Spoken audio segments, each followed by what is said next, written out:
In order to show our deep respect for the land on which our event takes place today, we would like to acknowledge the Lethbridge Pearson School Board is located on the unceded territory of the Ganyan-Gehaga people. Lethbridge Pearson School Board honors, recognizes, and respects the Ganyan-Gehaga people as the traditional stewards of the lands and waters on which we meet today, and recognizes that this land has long served as a site of meeting and exchange amongst nations. We also acknowledge the harms and mistakes of the past and commit to informing ourselves about this truth in order to move forward in partnership with Indigenous communities in a spirit of collaboration and reconciliation. Afin de manifester notre profond respect pour le territoire où se déroule notre événement aujourd'hui, nous désirons reconnaître que la commission scolaire Lethbridge Pearson est située sur le territoire non cédé du peuple Ganyan-Gehaga. La commission scolaire Lethbridge Pearson honore, reconnaît et respecte le peuple Ganyan-Gehaga à titre de gardien traditionnel de l'eau et des terres où nous nous réunissons aujourd'hui. Elle reconnaît que ce territoire a longtemps servi de lieu de réunion et d'échange entre les nations. Nous reconnaissons aussi les blessures et les erreurs du passé, et nous nous engageons à nous renseigner sur cette vérité pour pouvoir aller de l'avant en partenariat avec les communautés autochtones, dans un esprit de collaboration et de réconciliation.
Good morning and welcome to our Remembrance Day Assembly for 2020.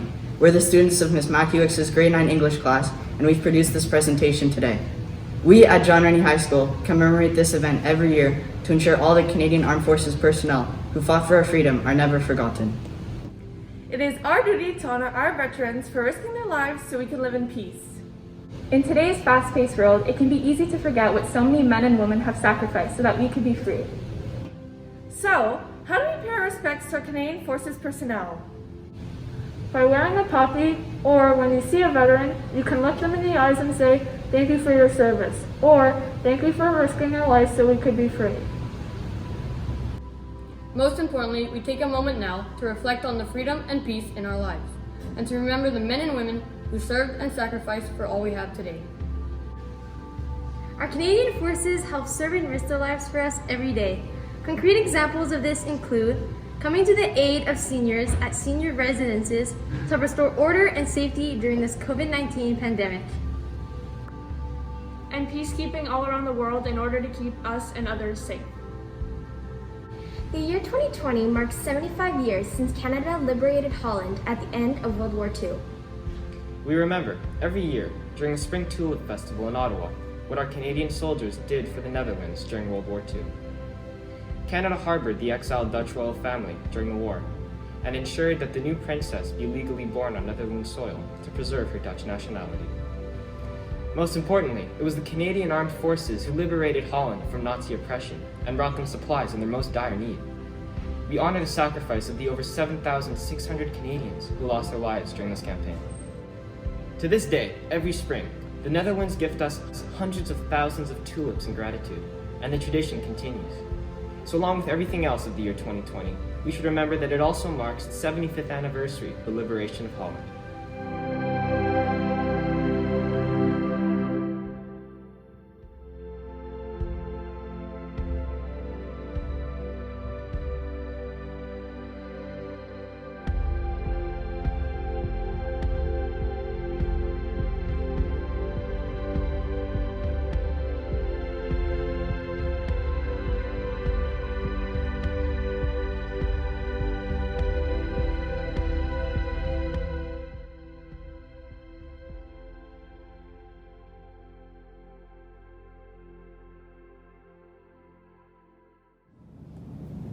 In Flanders Fields by John McCrae.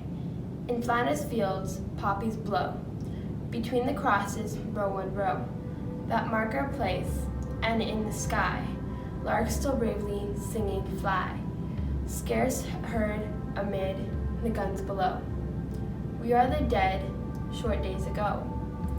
We lived, felt dawn, saw sunset glow, loved and were loved, and now we lie in Flanders Fields. Take up our quarrel with the foe, to you from failing hands we throw.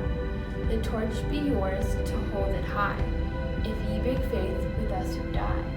We shall not sleep, though poppies grow in Flanders Fields.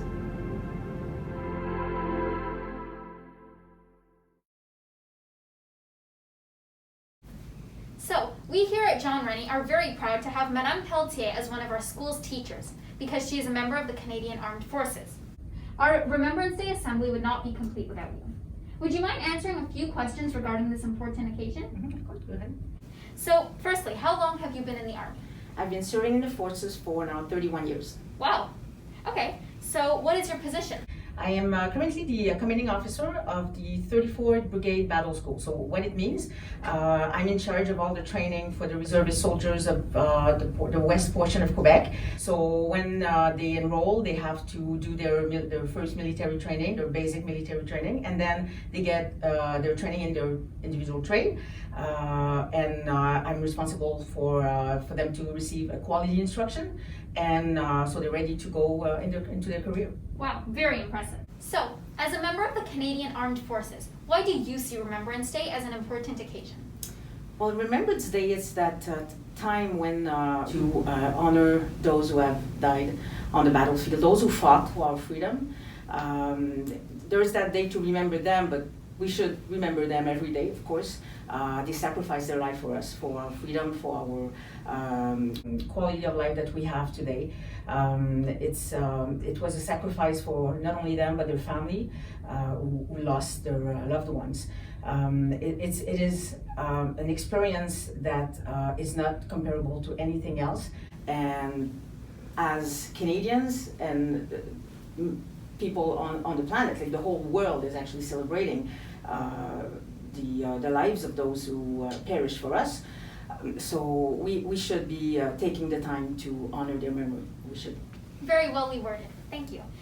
So, as you mentioned, Remembrance Day is obviously an occasion to honor those who fought and didn't make it home.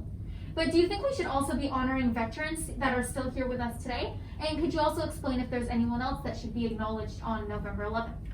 Every time we have a commemoration of Remembrance Day, we do see veterans that are joining joining on parades or gun salutes or any events that we organize to remember the ones that we lost during the wars. Those who made it home are now quite old, and they still have all these memories that they brought with them back from the war.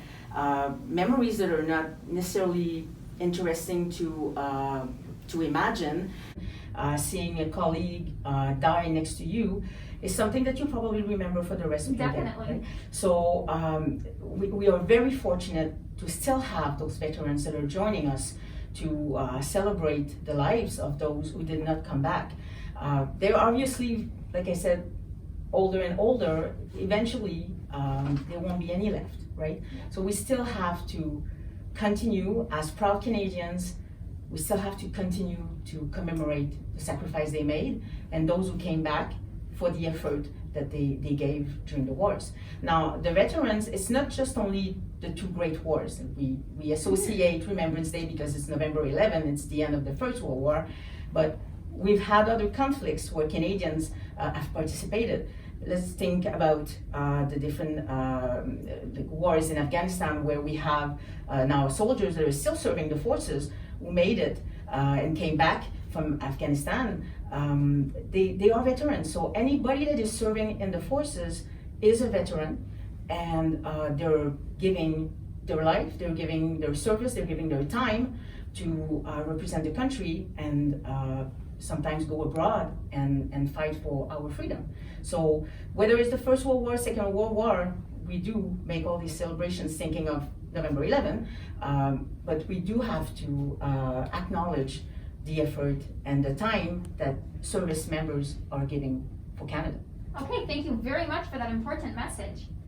So finally, for our last question, do you have any other thoughts or feelings on Remembrance Day 2020 that you'd like to share, or anything about COVID's impact on Remembrance Day? Well, of course, this year COVID is changing the life of everybody. It's changing the plans, and it is the case for Remembrance Day too, because we usually gather for ceremonies downtown, everywhere. We do ceremonies, and it makes people gather. Of course, we can't do that because of COVID. So most of the ceremonies have been canceled or done differently, including less people than the usual crowd. For example, in school, we usually do the procession every year where we go around the school with the piper and the veterans that are coming here.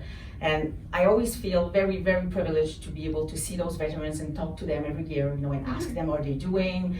And it's a nice opportunity to see what they've been doing in the year and share with them. But obviously we won't be able to do that this year. So this video that you're doing right now is actually replacing the usual procession that we do, and I think it is a perfect solution that was found to replace that moment where we can take a moment and honor the fallen. Well, we're very glad we could help, and thank you so much for being with us today. I'm very very privileged to do this for you. I'm very happy to participate in the video. Thank you for all of your contributions to John Rennie's Remembrance Day ceremonies now and when we could have actual processions. So thank you very much.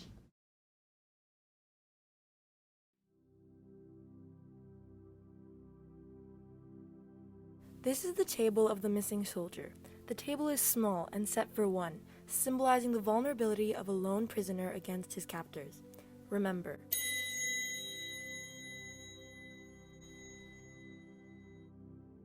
The tablecloth is white, symbolizing purity of intention and responding to the nation's call to arms. Remember.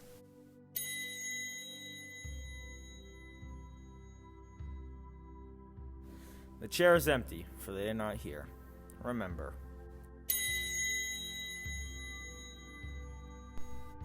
The wine glass is inverted. They cannot toast with us tonight. Remember. The slice of lemon, reminding us of their bitter suffering. Remember.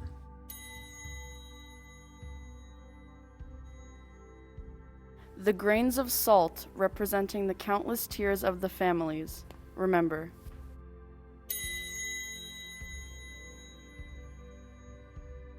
The single red rose, reminding us of loved ones who kept the faith awaiting their return. Remember. The burning candle. And yellow ribbon, symbolizing everlasting hope of a reunion with the missing. Remember.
Would you all please rise and join us in a moment of silence in honor of all the Canadian Forces personnel who risked their lives for our freedom.